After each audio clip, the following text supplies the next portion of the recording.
one thing that I talk about with a lot of my clients with dogs like this in homes and what I've worked through with myself is they get so obsessed. When I first adopted my dog, I would sit on the couch and I'd play with her and then I'd kind of watch TV. And there was one time that I'll never forget. I was watching a movie and I was like an hour or hour and a half in, and my girl was just like really staring at me. And I was like, what is going on? And I realized that the ball was still out and she had just been staring at me for like an hour straight. And I was like, oh my God, I need to deal with this. And so that's when I started putting the ball away where she can't see it. And it's super important that can be a very, very important thing. And I saw him come through this door and look straight up here and jump straight up onto the toy bin. And so I don't know how feasible this is, but what I would try to consider doing is not having a toy bin for the ball obsessed dogs or toy obsessed dogs, that they can just see that and get super jacked up right away and just super hyper fixate on that for like the last 30 minutes now, right? Because this is where he's been mentally the whole time. He's like, where's the ball, where's the ball, where's the ball? And that can breed some really gnarly frustration. And frustration is one of these negative emotions in dog training that are super, super important to work with, right? For me, when I work with tough emotions, it's basically all about like fear, anxiety, and frustration. These three are like really, really tough. And then a couple emotions that I really like to see from healthy dogs. So if I see like a super healthy dog, there's basically like two emotions that I generally see from them. It's excitement and basically contentment, right? So they're either just chilling, they're like, oh, I have everything, I'm super good. Or they're excited, they're like, oh, owner here, cool, sit, good. The dogs who've got a little bit more problems kind of bring in more of those, what I call like negative emotions, negative mental states surrounding like fear, anxiety, and frustration. Yeah? Can you be specific about the definition of those three? Sure, that's a great one. So with fear and anxiety, the definition for animals that I really, really like, the difference is, I mean, it's very similar, right? It's really not being stoked on something for like a really crappy definition. So basically, the difference between anxiety and fear is, fear is when the stimulus, the scary thing, is present.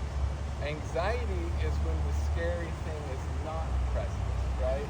So if a dog goes outside and has fear of people, for example, and they see a person, they're like, oh my God, they show all this fearful behavior, then that's fear. But if they go outside and they don't see a person and they're worried, right, and they're showing fearful kind of behavior, it's actually anxiety.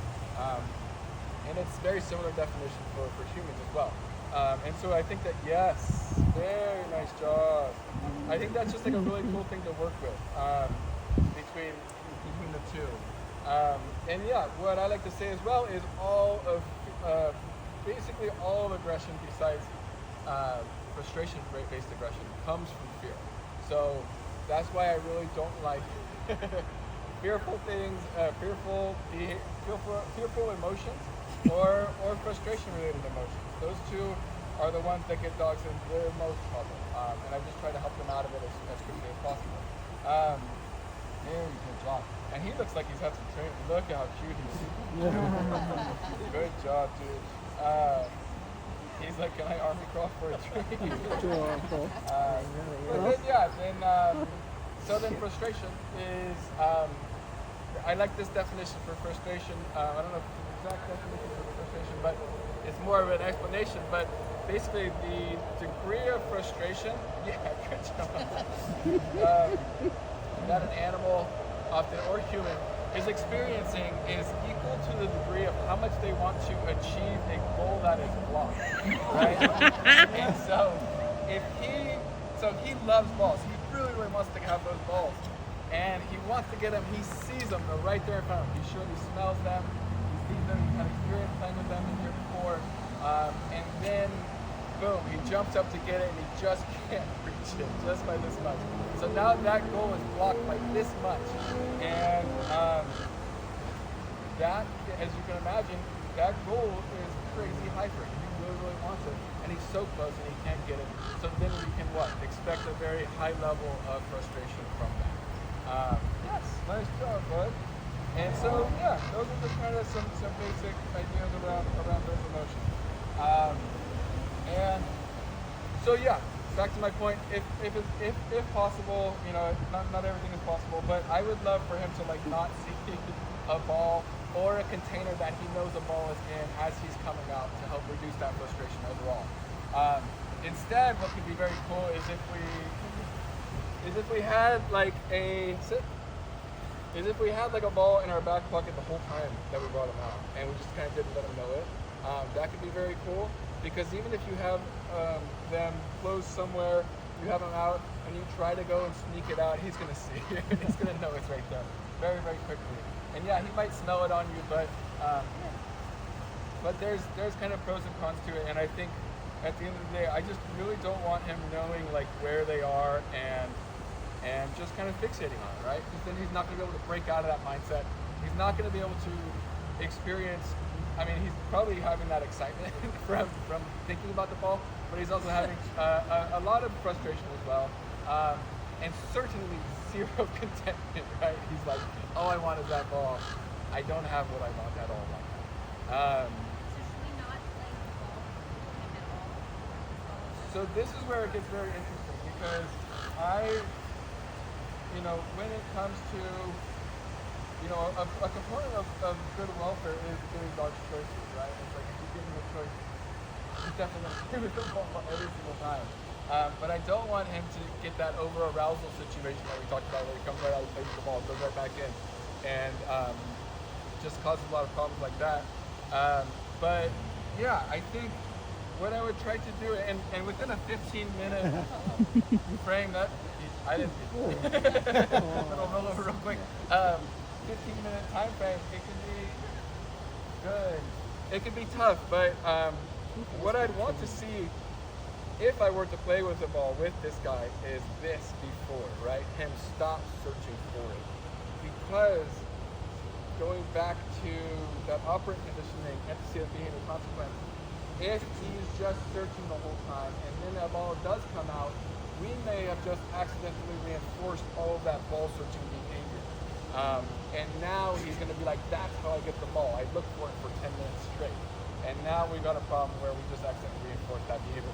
That's not great, right? If he's going to meet a potential adopter, he's looking for a ball the whole time. It's not good. He's got to learn that balls come through people, and then he'll go and interact with the people, and that will be so much better for adoptability, right? Hey, bud, come here. He likes you. Sit. Good job. So with all that said, should we pull a ball out? I've got one in my pocket. I have it here. Okay. I have a cut on my hand from camping, but I think I'm going to be all right. So maybe just sneak it to me here. Whoa, as I drop it. That's There we okay. go. Okay. That's okay. He didn't see it. Yeah. And I wonder, do you also have a second ball? I might. Yeah. Okay, because I might need a second ball. Oh, perfect. What's that? Jen's got one. Oh, thank you. Okay, so let me try it without a second ball first, but of course the 2-ball approach is great. But yeah, this is one of these, this is kind of one of these situations where I'm kind of like balancing arousal and I'm balancing rewards when I do this kind of thing. And I'm really, really getting in tune with the dog's behavior and body language to assess what the heck is happening. Sit. Good. And I'll hopefully explain what I mean by that in just a second. Okay. Sure. And I'm just going to let him have it for a second just to kind of test him out, see what he does. Because when you give a dog who is, okay, just going to start ripping it up right away. Okay. He doesn't eat this, right? He might. Oh, no. Okay, so, yes, good. What the heck? Okay, hang on. I got it. Come here. He's on, what are you doing? Good. Nice job. Come here. Ready? Good. So if they don't eat it, right, then this immediately does not become appropriate, right? Because now it's a safety concern for the dog. He might need to have surgery if he eats a little part of it. But just having balls that they can't eat are very good, like chuckets and things like that. So he disengaged much quicker than I thought he was going to. Maybe it's because I just gave him a stick of cheese.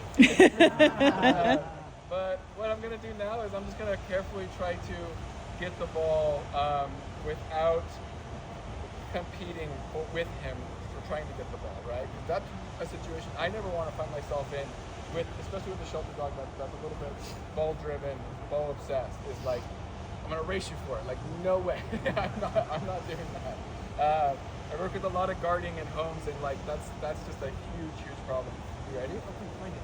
Good. So just throw it away from you, and then get the ball. And when I get the ball, I like to try to check my own behavior and make sure I'm not like getting jerky with it. Right? I don't want to get jerky. Just try to smoothly go down and pick it up.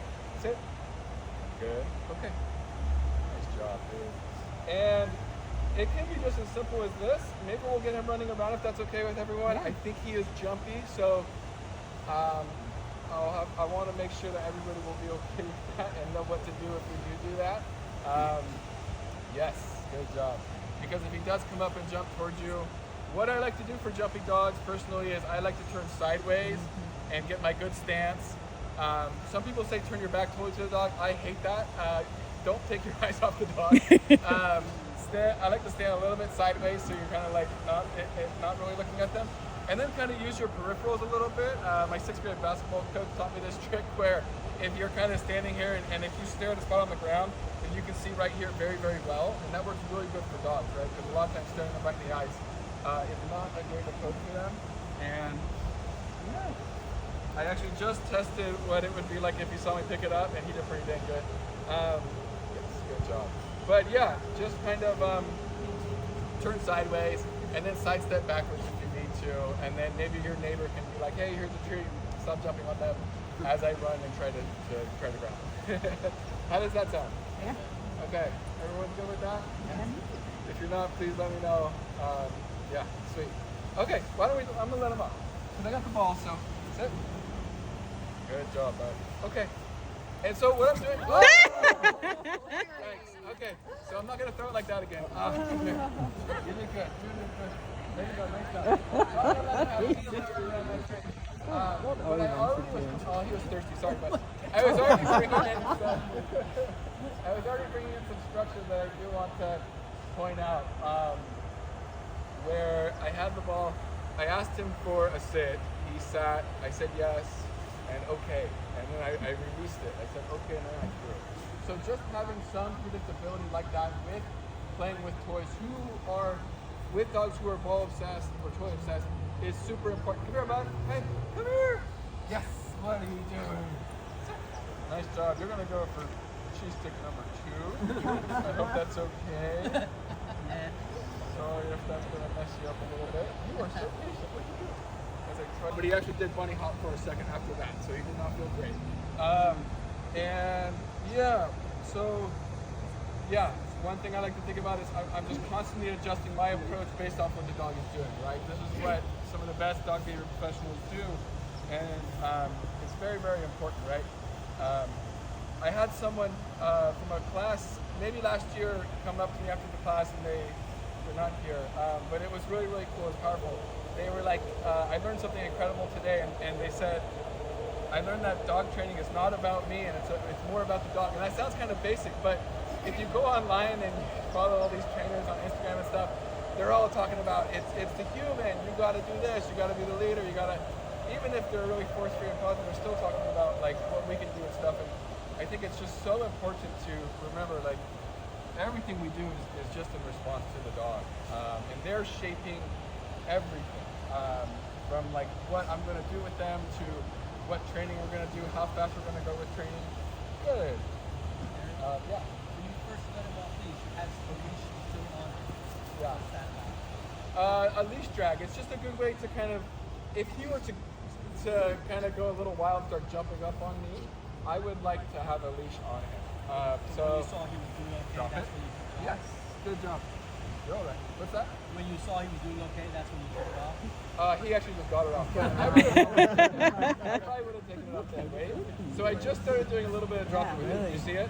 A really quick, I just said drop it. I put a treat in his face. He dropped it. I said yes, gave him the treat. Ball. He didn't really like when he took the ball. So I'm going to do that a little bit more with him. And maybe I'll just do this right here real quickly. Okay. Nice job. Drop That's it. great. I love the old ones. Good. And okay. Good. Drop it. Yes. Good job. And Watch how fast he gets this. Drop it. Yes. Sit. Drop it. Yes. Good. I think this is gonna be the one. See? I didn't let him have the cheese, so now he doesn't even want the ball. This is what I call reward balancing. You can jack up the value of this thing with certain techniques like that. And one of the ones was I gave the ball to him. Drop it. Yes. Good. One of the things I did is I gave the ball to him for very short periods of time, and I was rewarding him a whole bunch with the cheese, giving him a lot of cheese. That's it. And on that last one, I had a big piece of cheese in my hand, and I let his tooth touch it, and then I pulled it out of his mouth, and he was like, wait, I didn't get that. So I kind of hijacked his frustration a little bit, right? But I don't think in a bad way. Okay, he doesn't even want the ball now. Drop it. Yes. Good. Nice job. But he's right in this in-between zone. Come over here, bud. Where he's learning to disengage with the ball a lot, which I didn't expect. Sit.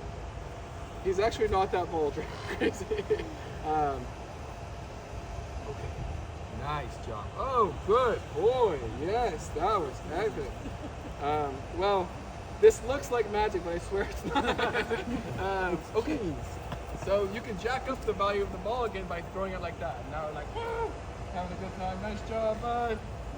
And yeah, go ahead. I do, yeah. I think that would be awesome if everybody could do that.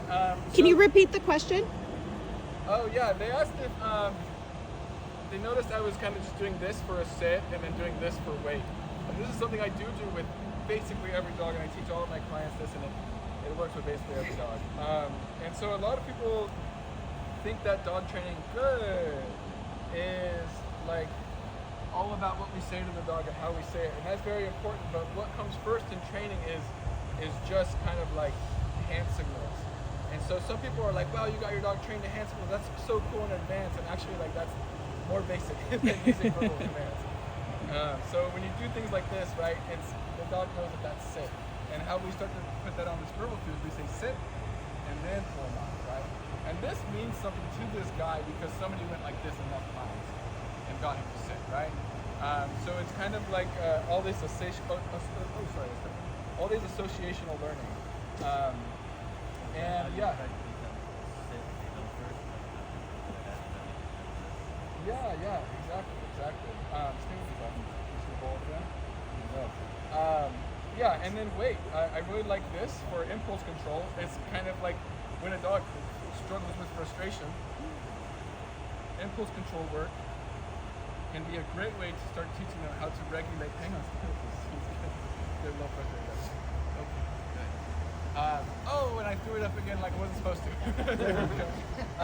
Impulse control work is kind of the pathway into frustration, emotion regulation practice, right? If I'm trying to teach a dog how to deal with frustration, they really struggle with it, they get over-aroused, maybe they get aggressive. I'm like, yo, we need to do this because I don't want you to bite me. Drop it. Yes, look at that. He's gone. And yeah, you had a question over here? With the, I noticed that you say okay and before you toss the ball or give treats. How does that help the dog? Can you explain that? So this is what, did I mention it earlier? I don't know if I did. So, oh, come over here, bud. Hey, come over here. What are you doing there? Careful. So he would have jumped on me just now if I had this closer to my body, right? So I was holding it out here just to keep him from touching me. I don't want his paws to touch me. But what I'm doing is, for frustration and anxiety and fear, anything like that, even excitement, to kind of regulate that stuff a little better, okay, is having a clear cue for when that is going to come. So if I don't say okay and I just throw it, the dog's going to be a little bit more on edge, right? He's going to like, when are you going to throw it? Because you don't give any kind of signal. And so I'm just going to watch you like crazy and be really, really jacked up and ready to roll whenever you do it. So instead I'm like, wait, and then okay, and then boom, do it. And a really important part of dog training in general is to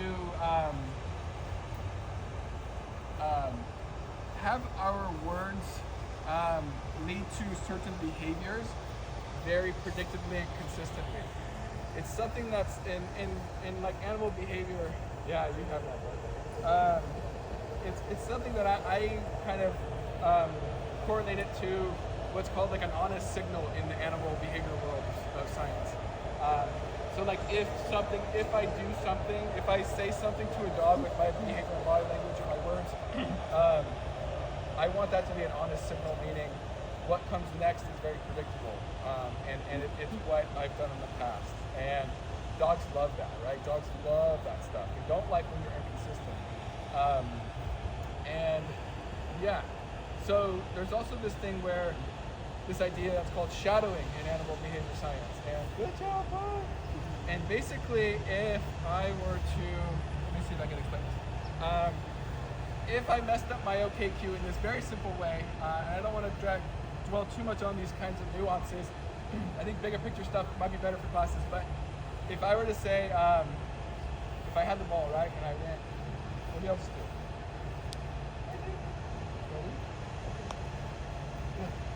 So if I have the ball and I go like this, there. Nice job. Oh, he was looking for the ball. I have it. That's good, right? And if I said, okay, did anybody see what just happened? He hesitated. You started 12 before you said it. I did that, but what did he do? Why is that a problem? He moved before you said okay. Right. So there's something else I'm looking for. What I'm looking for is my okay did not predict me throwing the ball because I had already started throwing the ball. So what happened is by me doing that, it's called shadowing. I just shadowed the predictable cue that I could have potentially done by saying, okay, and then thrown it, right? Now the dog's like, oh crap, this guy's words are very powerful. They let me know when that beautiful ball is accessible for me to chase a bite, right? And this comes down to the yes marker as well, right? So if I say okay and then throw it, then the okay means I'm going to throw it. If I go to throw it and then say okay, the okay means nothing because I already went to throw it, right? So it's not a predictable signal. It's kind of like this, we got this idea from Skinner boxes with pigeons, right? When we were like, turn on a red light and it would mean something, and the pigeon would peck this other thing, and then it would release food, right? And this is where we got these ideas of predictable signals and shadowing and stuff like that. And I think he's gonna go to the bathroom. Good job. And so, yeah, basically with the okay, with the dog who's super toy driven, it's super important to say okay and then throw it. And hopefully I did that correctly in the video all the times before that. Yeah, let's go there. But I just want to say one thing real quick. With the yes marker is what I wanted to say after that. So when we're working with dogs, a really common thing, and it's not terrible, but if you want to do it as good as possible, you say yes, and then you get your treat, and then you get the dog. A lot of people will get the treat and then say yes, and the exact same thing happens there, right? The dog already sees that the treat's coming, so the yes means a little bit less. So this is where dog trainers love to do like restricting, where they're like, I'm a dog trainer, and then they're like, yes, boom, right? That's where that comes from, and yeah, it's legit. Some people take it too far, but it can be helpful, yeah? How would you handle the ball obsession if they're not food motivated? With what? If they're not food motivated. If they're not food motivated, oh man, that would be a time. Yeah, probably with the second ball. Maybe I could do that. Should I do that real quick? Yeah, I could do that. Okay, where'd you put your ball, Brian? There. Go get your ball.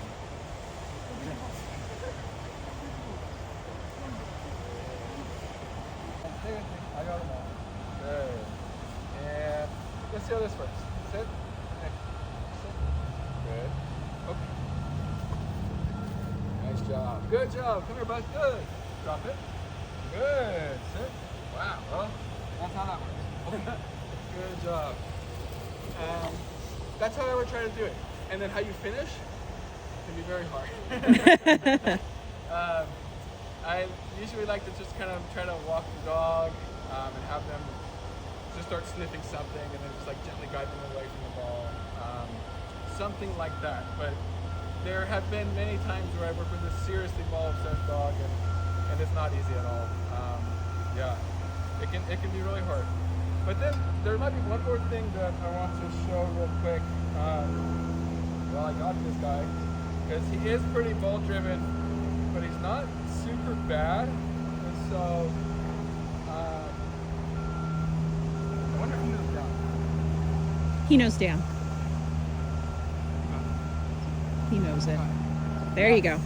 Cool. Keep looking at that ball a lot. So I don't know if I'm gonna be able to do this, but it'd be really cool if it could work. Wait. Okay. Yes. Oh, it's gonna work. So this is what I do with dogs who guard things. I start at a way more distance. I'll probably tether them or have a muzzle on them or have an X-Pen, something to create some safety. But I like to desensitize the dog to me picking up the ball right in front of them, right? And now it's too close, so now I can't do that. But maybe I'll do it with, oh, that's actually pretty good. So then, yes. Oh, that was good. And I had the treat in my hand a little bit to lure that out. But hey, it's right here, I know. But yeah, this is kind of like desensitization work to picking up a ball from a dog like this in a way that you can avoid that competition that I talked about. That I do not want to get in with the dog. I never want to race a dog. They are much faster than us. Don't do it. I think I'm fast. I know dogs are way faster than me.